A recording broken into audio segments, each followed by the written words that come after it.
Running a learning business today requires attention to growing reach, generating revenue, and demonstrating real impact, all while navigating constant change and fierce competition for learners' time and money.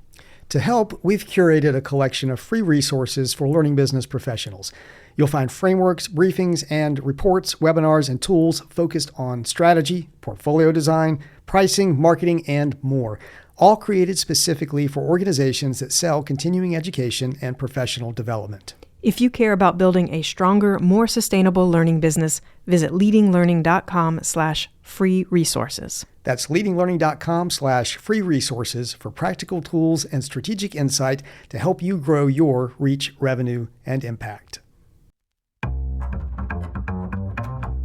If you want to grow the reach, revenue, and impact of your learning business, you're in the right place.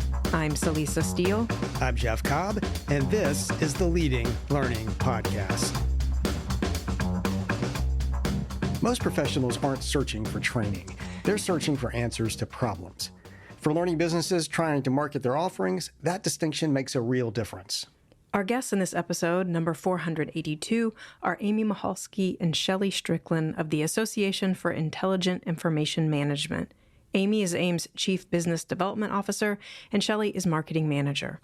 Amy and Shelly walk through AIIM's approach to marketing a full portfolio of education, from on-demand training and certification to events and webinars, including how they think about the difference between selling to individual learners and selling to organizations. We also cover segmentation, conversion, and measurement, and why engagement quality matters far more than the vanity metrics some organizations are still chasing. And Amy and Shelly make a strong case that associations already have real advantages over commercial learning providers. Advantages like trust, community, and direct access to practitioners. If you want a practical, real-world perspective on what it takes to market education effectively, even with a small team, stick around for this conversation with AIIM Michalski and Shelly Strickland.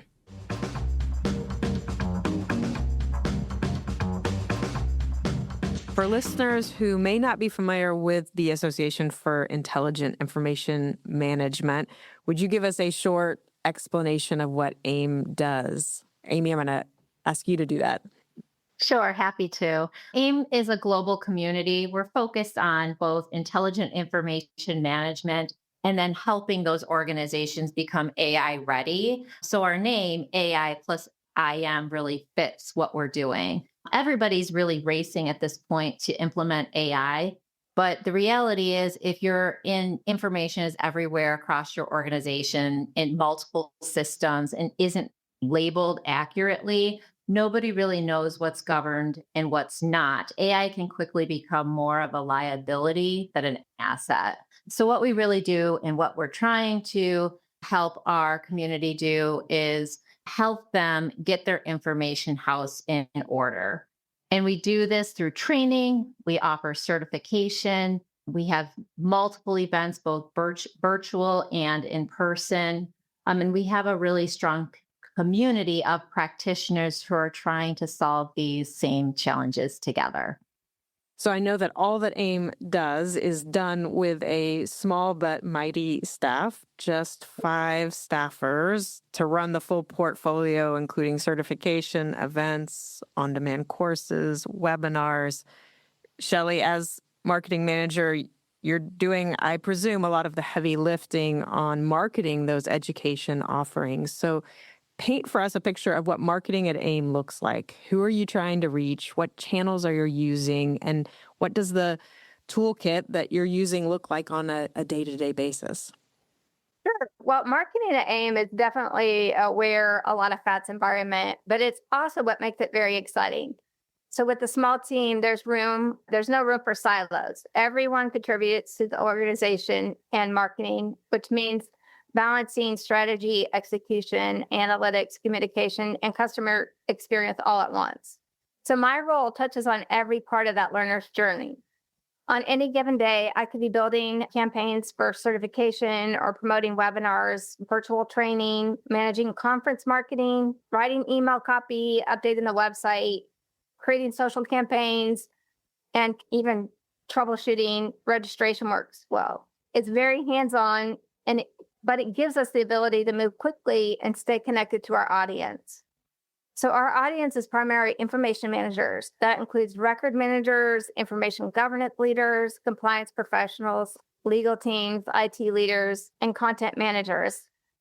And these folks are increasingly focused on AI, governance, digital transformation. And one of the biggest shifts that we've seen recently is that AI is expanding that conversation. So now we're reaching professionals who haven't traditionally thought of themselves as information managers, but suddenly they realize that the information quality, the governance, and the structure are all foundational to making AI work. So channel-wise, we do a lot of email marketing here at AIIM because our audience still responds very well to email. And we do some social marketing, especially on LinkedIn, because that's where we find a lot of our audience. And it's become increasingly important for us to do thought leadership and community engagement through those social channels. We also use webinars strategically and not just as education experiences, but they've become like top of the funnel for engagement opportunities to introduce people to the AIIM system. Our toolkit is a mix of like marketing automation, our CRM, some social scheduling, website management, and event platforms, and a lot of content development. But one of the most important tools that we have found is actually just paying close attention and listening to what the people in the industry are talking about. They start to tell us what challenges keep coming up, which topics they're interested in, and where AI is gaining traction and like what they need help with. So that really helps us shape the messaging and create programs that feel timely and not generic to them. So with a really small team, it's important for us to prioritize constantly. And you learn pretty quickly that the programs and the activities that you're doing, if they don't drive revenue, they're just creating a lot of noise and there's not a lot of time. So we focus heavily on practical value, audience relevance, building trust over time. And in the association space, most people don't buy a course. They buy credibility. They buy a community, and they want the confidence that the education that we're giving them is helping them solve real problems. So we focus on solving real problems that they have in their work. Thank you for outlining that approach. You were talking about hearing from the people you're targeting as learners about what they need. Are you doing that through listening, say on LinkedIn, on what you're hearing members saying? Are you doing it because you're reaching out through a survey? Talk a little bit about how you're getting that information about what they need or want.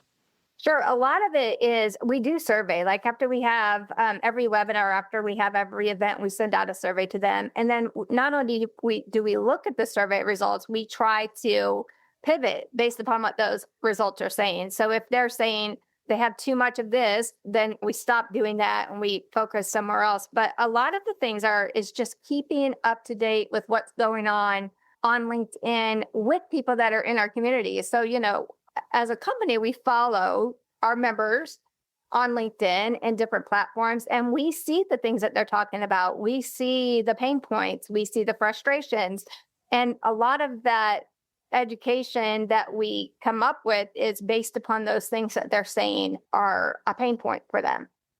Great. Amy, you're Chief Business Development Officer. So I see that as sitting at the intersection of marketing and sales. And I'm imagining that you're thinking a lot about how to take awareness and make sure that that leads to revenue.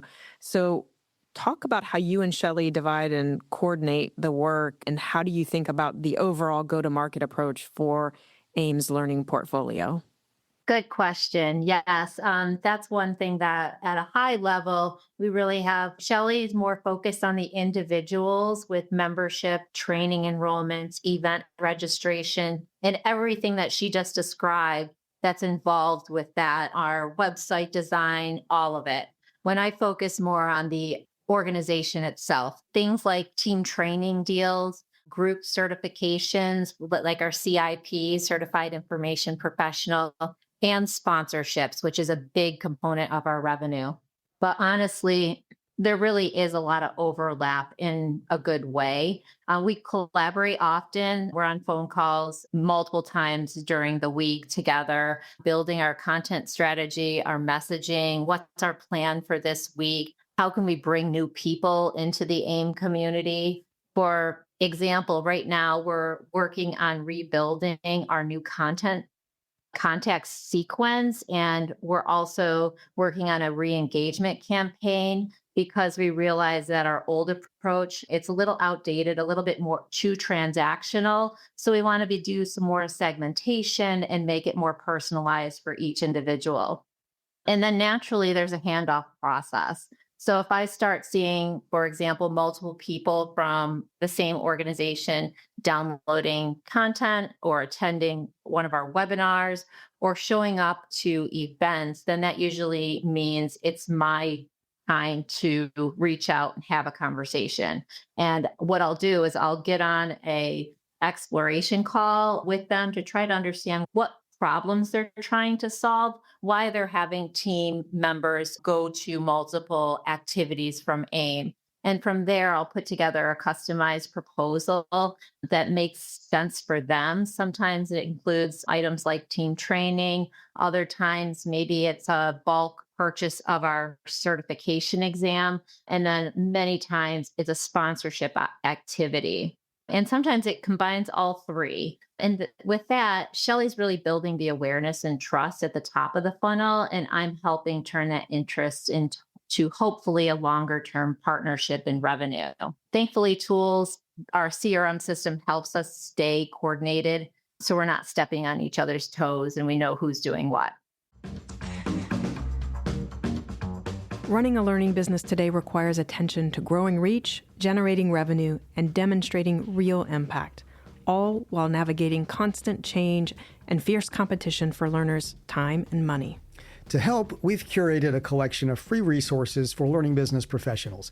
You'll find frameworks, briefings, and reports, webinars, and tools focused on strategy, portfolio design, pricing, marketing, and more, all created specifically for organizations that sell continuing education and professional development. If you care about building a stronger, more sustainable learning business, visit leadinglearning.com/free resources. That's leadinglearning.com/free resources for practical tools and strategic insight to help you grow your reach, revenue, and impact.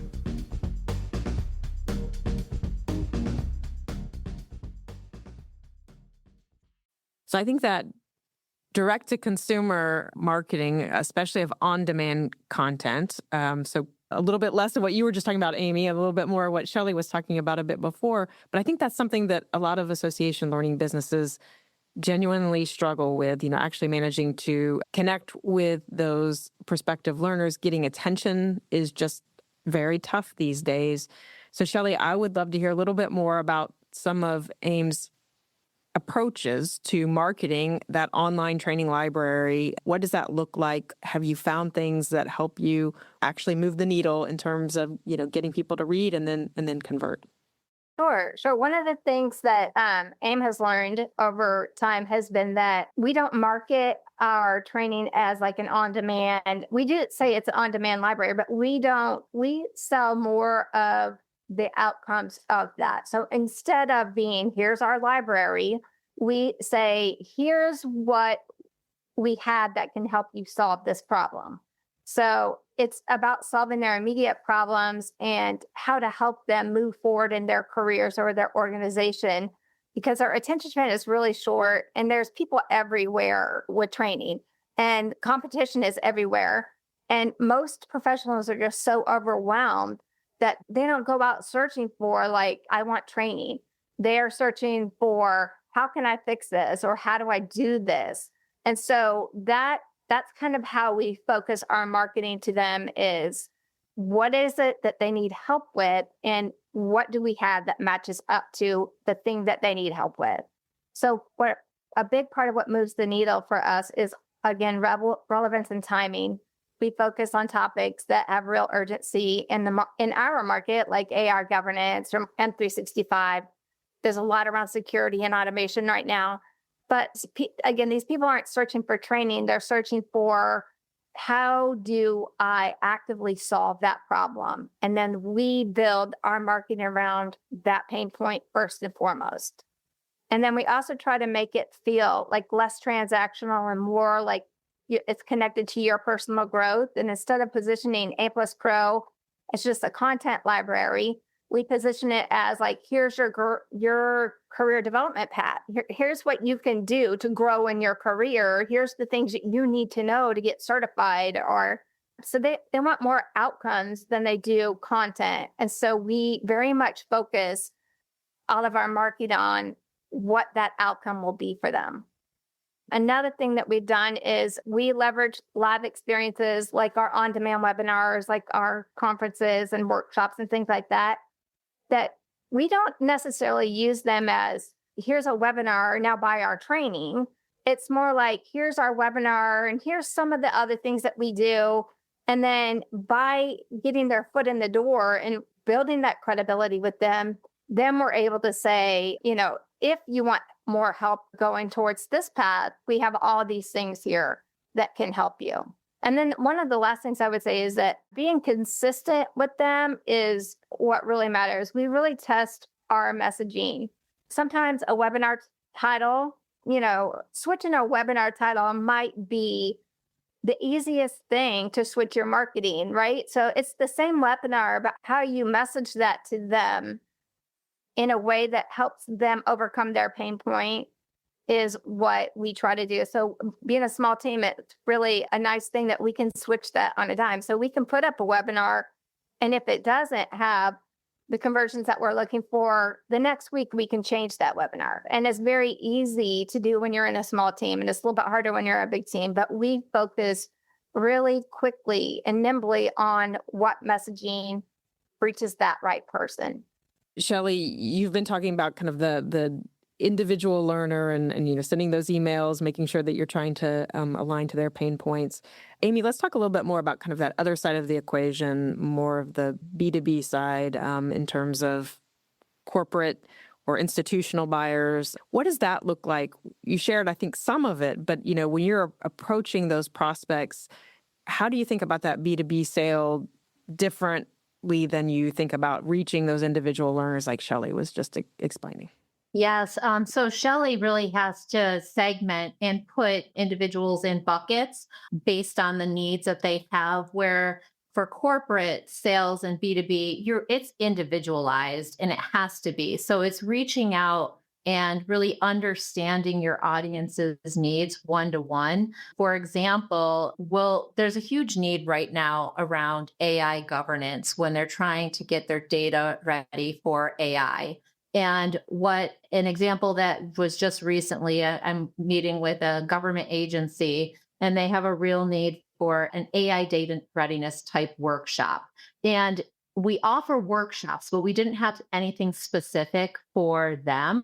So I reached out to a few consultant partners that we're working with to really customize a workshop for them. So really, it's all about trying to figure out how we can match the needs of the industry and quickly create content with partners that really matches those specific needs to be able to work with them. If the opportunity makes sense and we find that there is an audience for this, it makes a lot of sense for us to collaborate and partner with our industry to be able to provide this service for our members. So that's much different. We wouldn't be able to do that for a one individual, where we can do it for a large organization, let's say of 50, and then expand from there because we do know and see that there's value beyond. What you were sharing there made me think that, Shelly, it might be useful to actually ask you a question about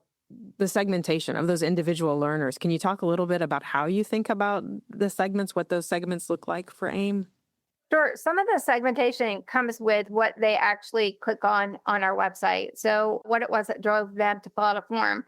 So what particular thing that they're interested in. We have in the past asked them, like, what is your interest? Or do you want to hear about this, or this? We kind of stopped doing that. We're kind of going back to doing that. We're in a project right now to kind of make those preferences a little more granular in the database. But basically, we know what training they've taken. We know what things they've clicked on. We know what things brought them to us to begin with. So if they've signed up for webinars, that might put them in the bucket that they want webinars. Or if they've taken a course on M365, then that might be my like M365 bucket. So we just basically, a lot of it comes in your database of, where did the people come from? What are they spending time on? What have they responded to? And what emails have they opened? If you like send a general email with 10 different things and they clicked on only one that had something to do with M365, then that kind of buckets them and it scores them for M365 or for whatever bucket that they would fall in.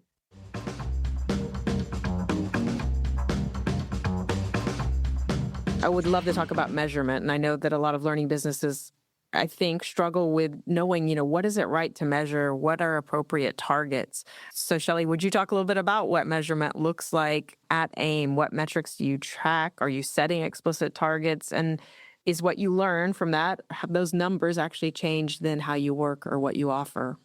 Sure. So measurement is something we think about all the time at AIIM. Because we have such a small team, we can't afford to spend a lot of time on activities that don't produce anything. So we track a mix of engagement, conversion, revenue metrics, depending upon the campaign or the program. On the marketing side, we kind of look at those email engagement and conversion rates, webinar registrations, event registrations. We look at membership growth, how many people are interested in the certification, social engagement, and things like that. But one thing that we've learned is that there is no single metric that tells the full story about any particular program. So, for example, a webinar might not immediately convert to sales of training courses, but it may bring in more highly engaged prospects who later on decide that they want membership or might come to a conference, or they might decide, to take the certification. So we do set targets, especially around registration and lead generation and membership campaigns, but we try to stay flexible with audience behaviors. They change so fast that what we did and who used to be engaged last year is not the same as who is engaged this year. And just because they did this last year doesn't mean they're going to do that this year. So data tracking has absolutely changed how we work. It's made us more audience focused. We get better at adjusting messaging faster when something isn't opened, when somebody isn't clicking on things.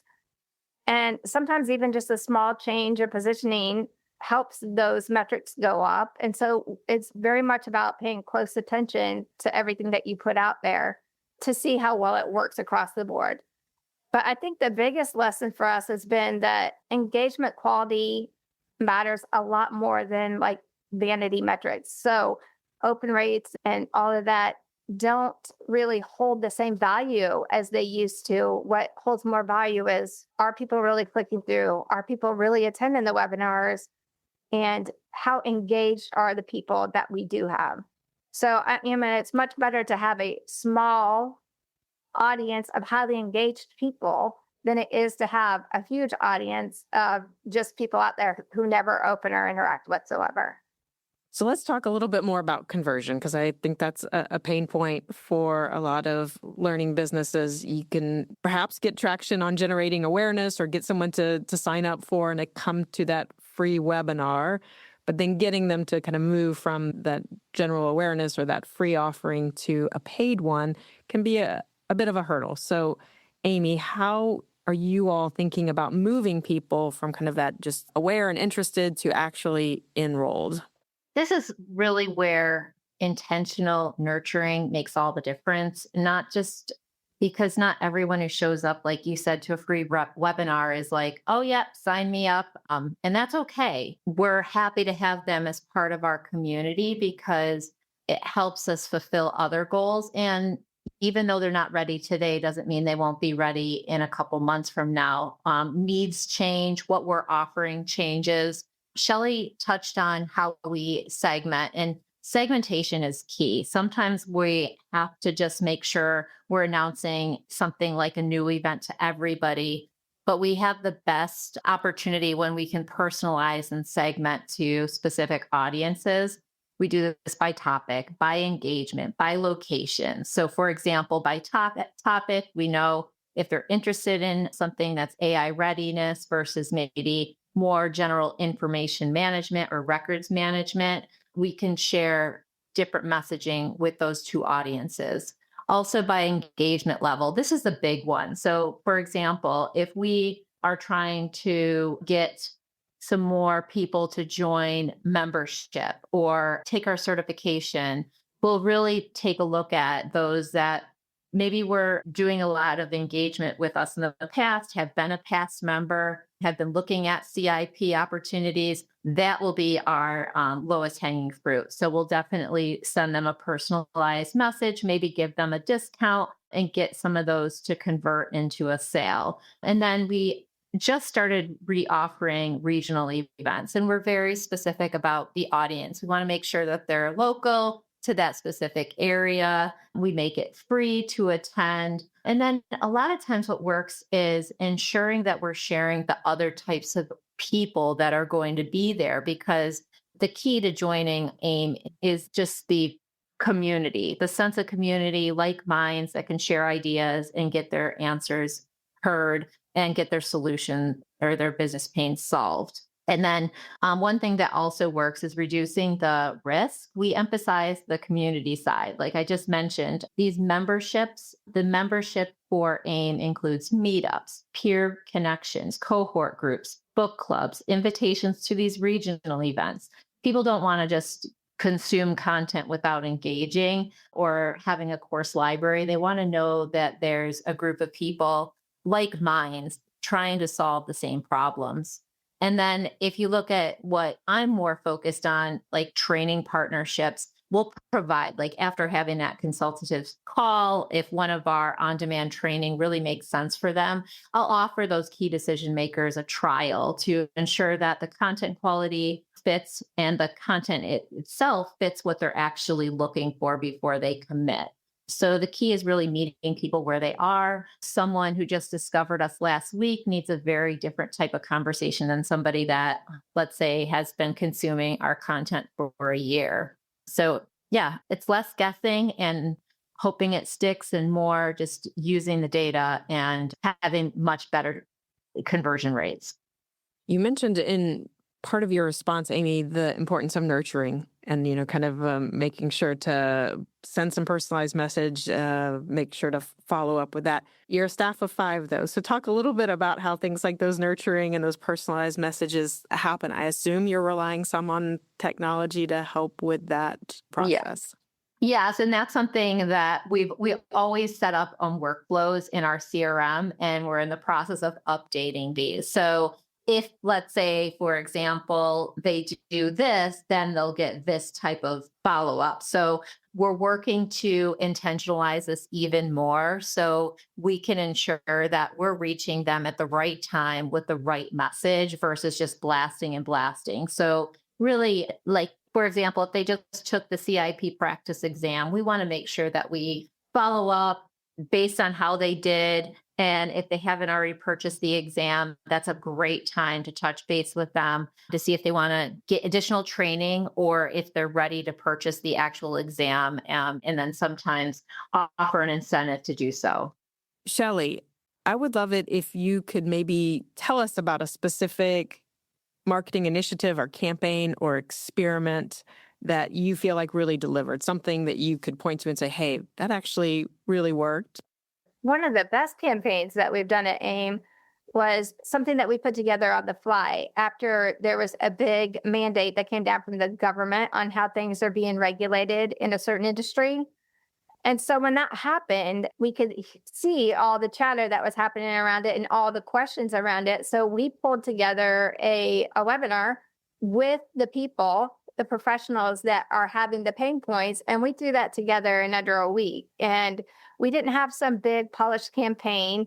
We just moved really quickly and we built the webinar around the issue. And then we brought in the professionals that, one, that are affected by it, and two, the ones that are having the problem with it. And then we put them all together in a room. And we just, put on this webinar within a matter of a couple of weeks. And it was so successful because it really brought in a lot of people that we didn't have in our database before. So it took so much less marketing effort than most of our other campaigns. People were so invested in the topic that they came. And then the speakers that were speaking were so invested in it that they shared it with their network. So all these people were sharing it out, virally without us having to do anything. I don't think that we made one. I think we might have made one social post on it, and all the rest of the advertising came from the people that are involved. And so that was such a successful campaign, and it all came from like listening to what was going on in the industry and the people that are the loudest voices in that industry. We had like 400 people register in the first couple of weeks without us doing anything, and then about 90% of them showed up. So if you hold webinars, you know that your show rate is usually around 50 or 60%, but there was like a 90% show rate. And those people are new people that had never heard of AIM. So we got like 300 new names from that. So we're always looking to replicate that. So we do constantly see what's going on and try to use those topics, whether it be a member meetup, because we have weekly or monthly meetings that are just for members. And it's usually one of those experts in the field that are speaking at those or like leading those meetings about a hot topic that's going on. So that's one of the ways that we do it. And then when we can, if we have, a webinar that's coming up, we will try to get those experts in there as much as we can to try to replicate that kind of success.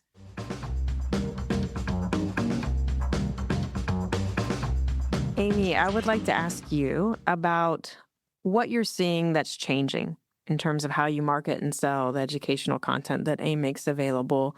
Are there perhaps things that used to work reliably in the past that are no longer working as well? And maybe on the flip side, are there some newer approaches or tactics that you've tried that have actually produced really good results, maybe better results than you expected?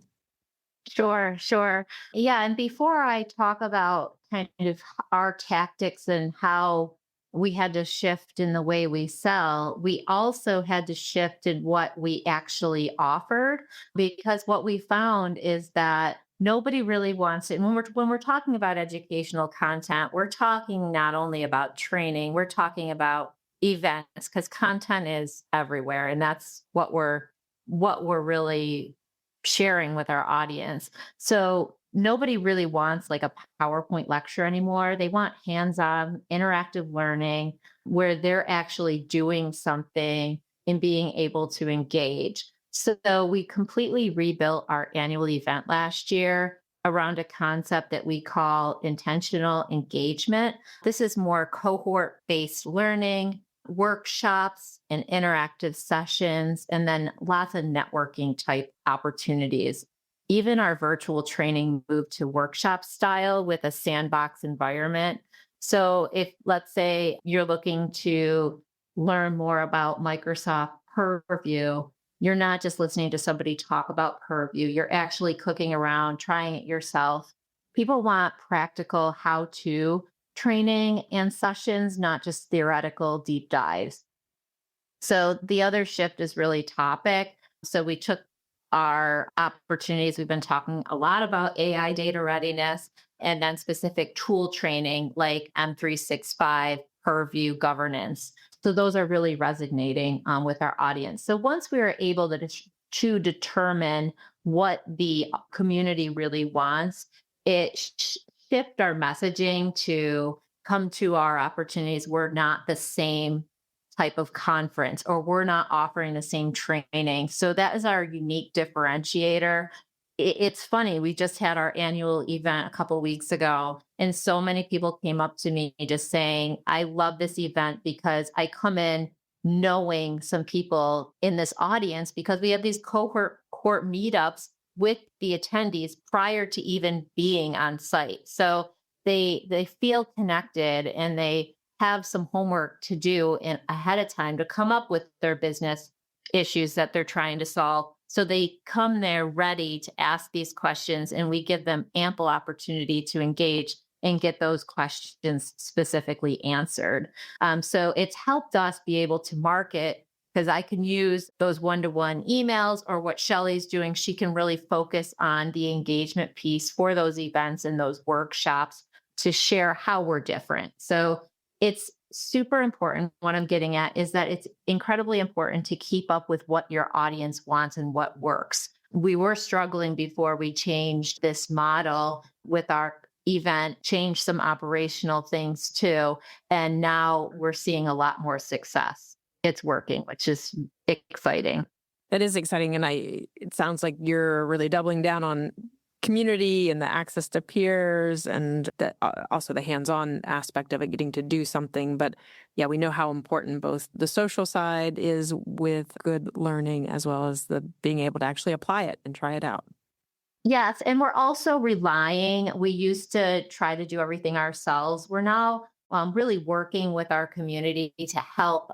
We like to say that we're the platform for education, and then our members can provide the actual education through partnerships or asking volunteers to create content for us. It's a new model that we've really never done, but when you're a team of 5, you need to rely on your members. And really, it's great to have multiple voices sharing their expertise with their community, because having many perspectives other than just what we think is what's so valuable. Shelly, I want to get your take on advice that you might offer to another association learning business. Maybe this is one that feels a little bit uncertain or maybe underpowered in its marketing and sales approach.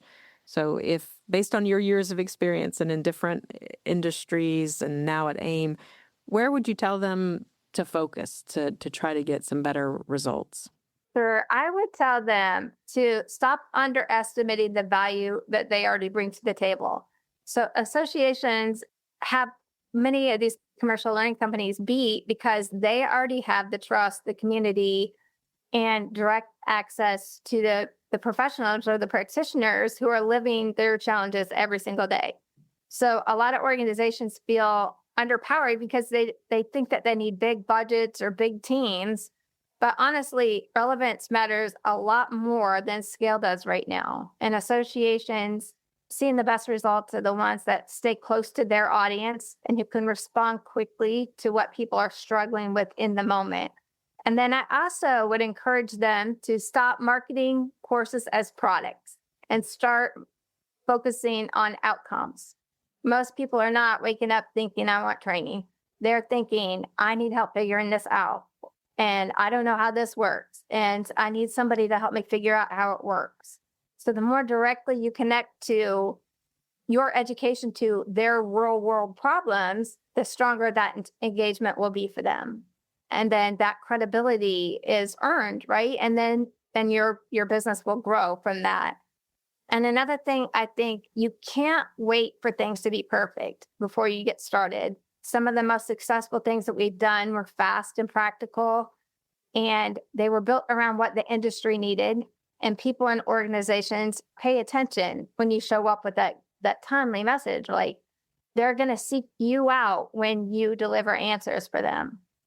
And then finally, like Amy said about leaning into the community, I think that if they lean into their community more intentionally, content becomes easier to find, and people will really look for those type of connections, those shared experiences, and those conversations with peers, which positions associations to be ahead of the other learning companies in that respect.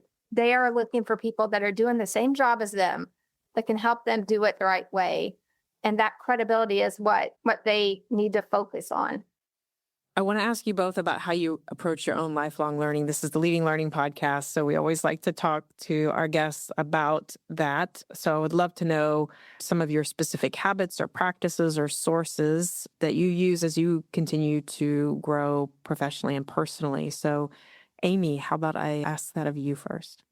Sure. I feel ongoing learning is so important in the association world. I'm currently working toward my CAE, the Certified Association Executive, which has been a great way to formalize this 25 years of working at an association.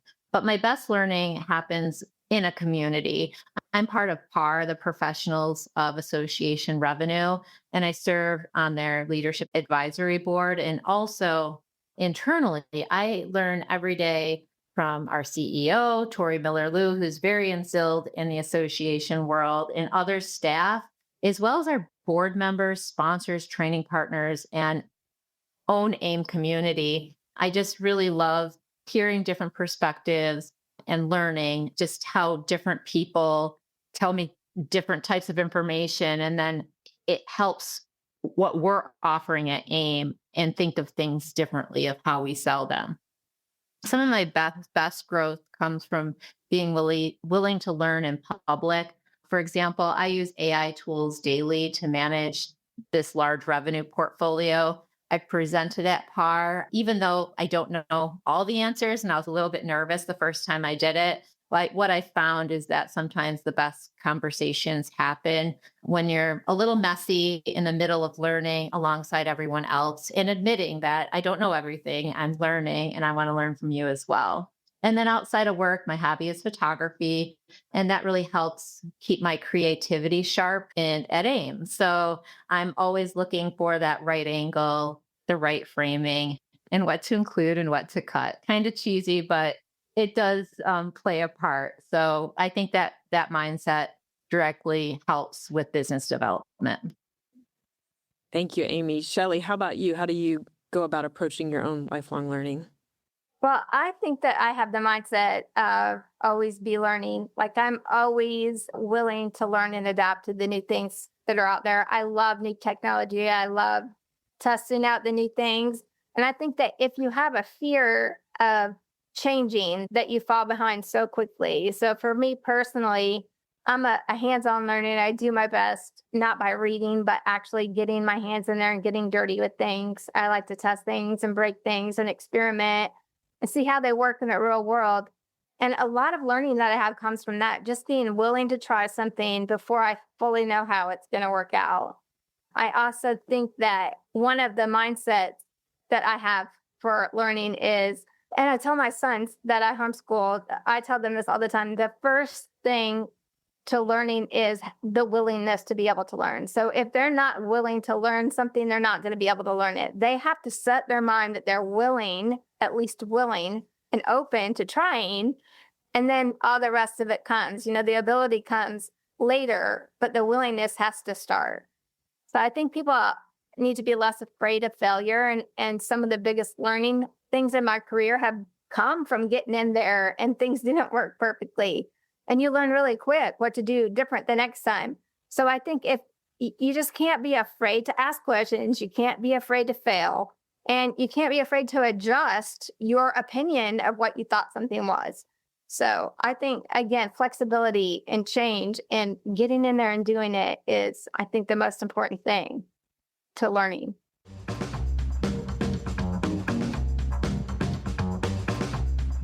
That wraps up the conversation with Amy Michalski and Shelly Strickland of AIM, the Association for Intelligent Information Management. But stay with us another minute to catch our recap. You'll find show notes and a transcript for this episode at leadinglearning.com/episode 482, along with links to the AIM website and to Amy's and Shelly's profiles on LinkedIn. And if you found this episode valuable, we would be grateful if you'd share it so more people can find the show and benefit from the conversations we have. Amy and Shelly return to a central message throughout the conversation. Your prospective learners aren't searching for training. They're searching for help solving specific problems. The more directly you connect your education to real-world needs, the stronger your marketing will be. On measurement, Shelly made the case that engagement quality matters far more than vanity metrics like open rates. A smaller audience of highly engaged people is worth far more than a large list that never interacts. And she made a point that I agree with wholeheartedly. No single metric tells the full story of any program. Amy highlighted the power of intentional nurturing, meeting people where they are, segmenting by behavior and interest, and recognizing that someone who isn't ready to buy today may be exactly the right customer a few months from now. Thanks again for listening, and see you next time on the Leading Learning Podcast.